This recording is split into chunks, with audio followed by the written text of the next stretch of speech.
दोस्तों, और आज शुरुआत है हमारे डेली करंट अफेयर्स का। दोस्तों, हम अपनी बहुत सारी चीज़ें देख चुके हैं, तो आज मेन चीज़ जो हम डिस्कस करने वाले हैं वो ये है। आज के कंटेंट हम देखेंगे कि फिनलैंड और स्वीडन का नाटो मेंबरशिप के साथ क्या दिक्कत है। अब रशिया क्यों इनको आंखें दिखा रहा है, क्यों फिनलैंड और स्वीडन को कुछ कह रहा है। दूसरी चीज, रशिया की स्पेस एजेंसी उसने क्या मतलब वो दी है चेतावनी, उसने क्या कहा है कि स्पेस स्टेशन गिरा देंगे, क्या कर देंगे, उसके बारे में देखेंगे। फिर उसके बाद एक साइक्लोन इम्यूनिटी देखेंगे कि क्या है ये, है ना। यही तीन मेन न्यूज देखते हैं। मेन ये देखो, यहाँ पे पॉलिटिकल खबरें डिस्कस नहीं होंगी, यहाँ वो खबरें डिस्कस होंगी जहां से आपकी नॉलेज बने, जहां आपको कुछ मिले, तो हम उसी के उसमें हैं। पहला न्यूज हमारे लिए क्या है, फिनलैंड और स्वीडन की नाटो की मेंबरशिप की कहानी। देखो दोस्तों, अगर तुम समझोगे तो सारा विवाद शुरू जो यूक्रेन में भी लड़ाई हुई ना, वो हुई नाटो से ही है, नॉर्थ अटलांटिक ट्रीटी ऑर्गेनाइजेशन। ये नाटो क्या है, ये दोस्तों नाटो क्या है कि जो भी नॉर्थ अटलांटिक कंट्रीज हैं, मैं आपको दिखा देता हूँ फिगर में, ये है नॉर्थ अटलांटिक कंट्रीज।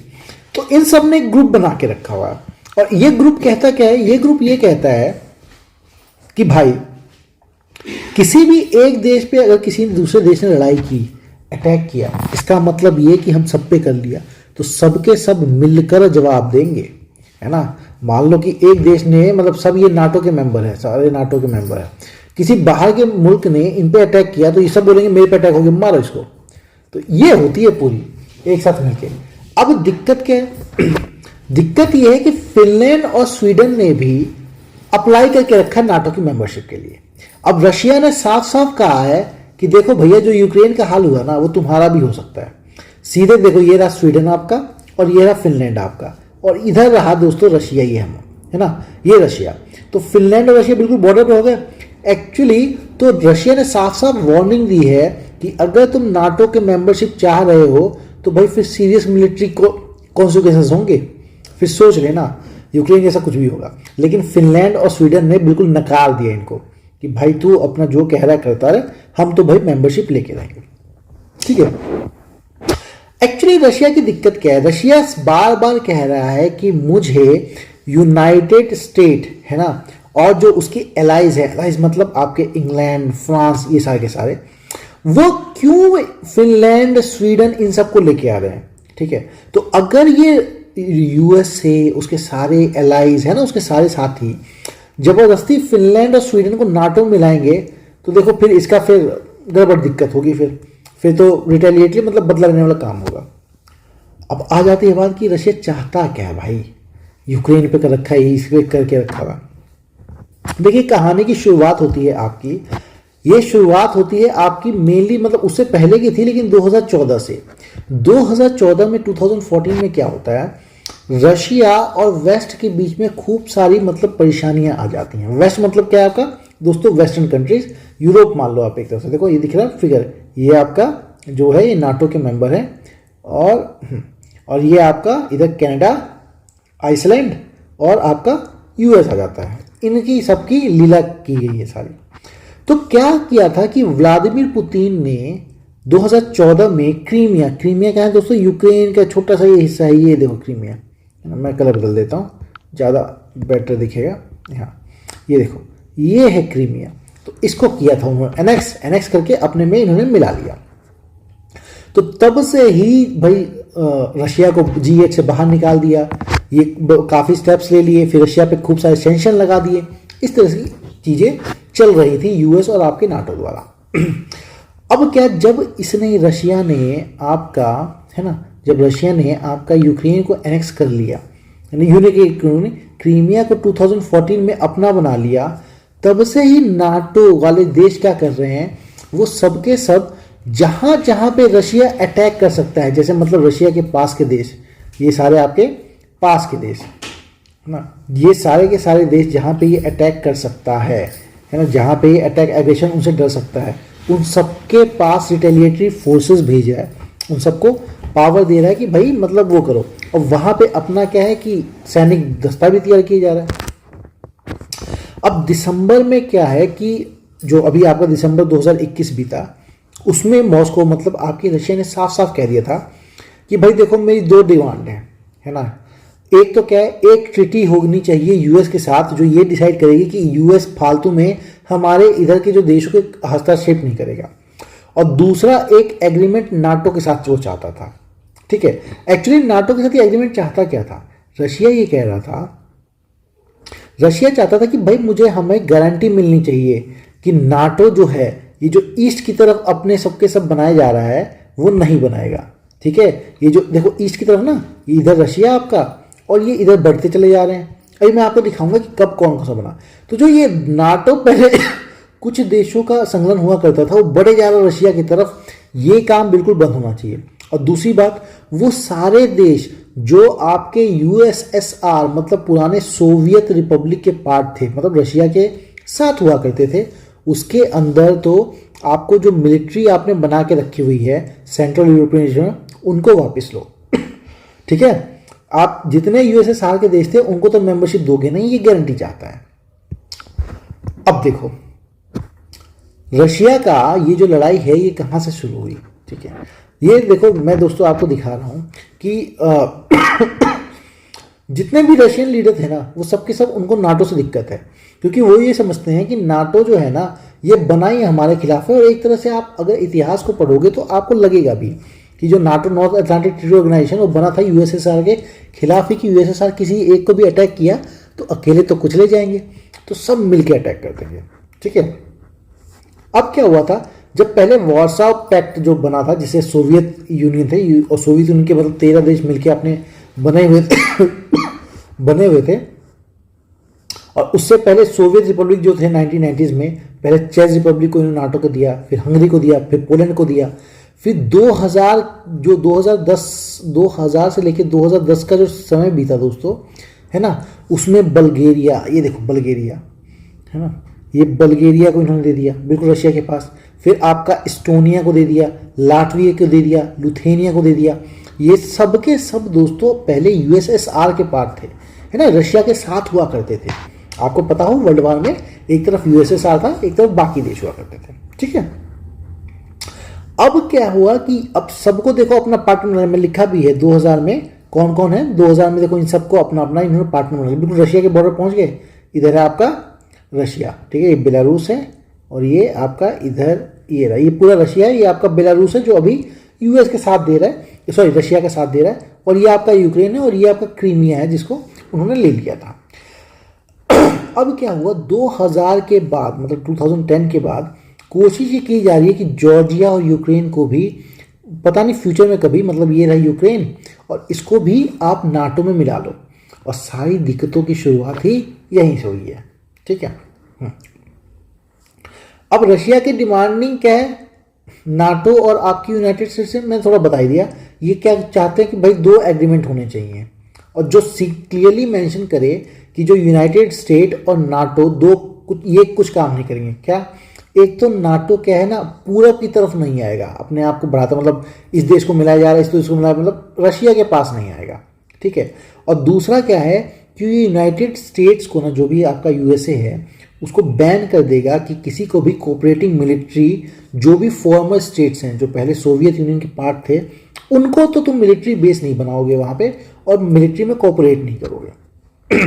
ठीक है, मतलब सीधे सीधे रशिया कहना चाहता है कि भाई ये दोनों जो है नाटो और यूनाइटेड स्टेट्स, ये दोनों के दोनों जो आपके मिलिट्री डिप्लॉयमेंट करते हो, जहाँ मिलिट्री इकट्ठा करते हो अपने देश के बाहर, भाई अमेरिका देश अपना आपस में करे, बाहर का डिप्लॉयमेंट किया जा रहा है, तो वो ये कहता है कि भाई वो नहीं कर सकता, है ना वो, क्योंकि अगर आप बाहर कहीं करते हो तो हमें लगता है कि हम पे अटैक होगा, हमारी नेशनल राष्ट्रीय जो सुरक्षा है उस पर सेन आती है गड़बड़।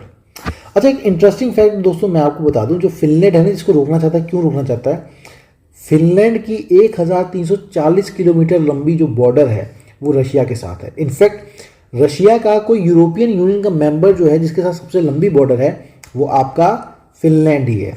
अच्छा, ये तो यूरोपियन यूनियन को बता दिया। आप मुझे कमेंट में बताना रशिया का बॉर्डर किस देश के साथ सबसे ज़्यादा है। यूरोपियन यूनियन का तो आपको पता लग गया फिनलैंड है, उसके बाद बताना। चलिए अगली कहानी फिर से आपकी रशिया की।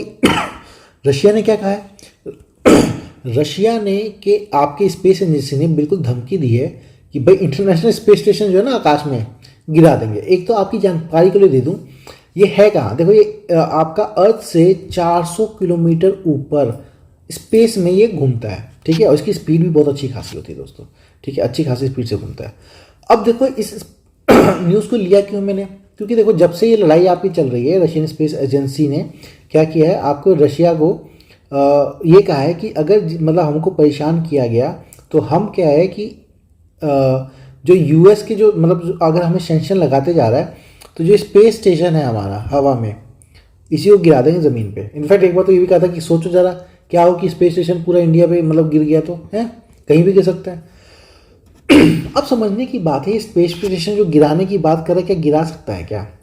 पहले समझते हैं कि ये स्पेस स्टेशन बचा कैसे हुआ है, मतलब ऐसी दिक्कतें हमेशा चलती हुई हैं तो स्पेस स्टेशन तो दिक्कत हमेशा देगा। देखो दोस्तों, जो ये स्पेस स्टेशन है ना, इंटरनेशनल स्पेस स्टेशन आईएसएस बोलते हैं, इंटरनेशनल स्पेस स्टेशन, ये गवर्न होता है आपको दोस्तों international space station inter government agreement, एक एग्रीमेंट बना था, उसके हिसाब से चीज़ें चलती हैं। ये बना कब था दोस्तों? 1998 में, तो 29 जनवरी को, ठीक है।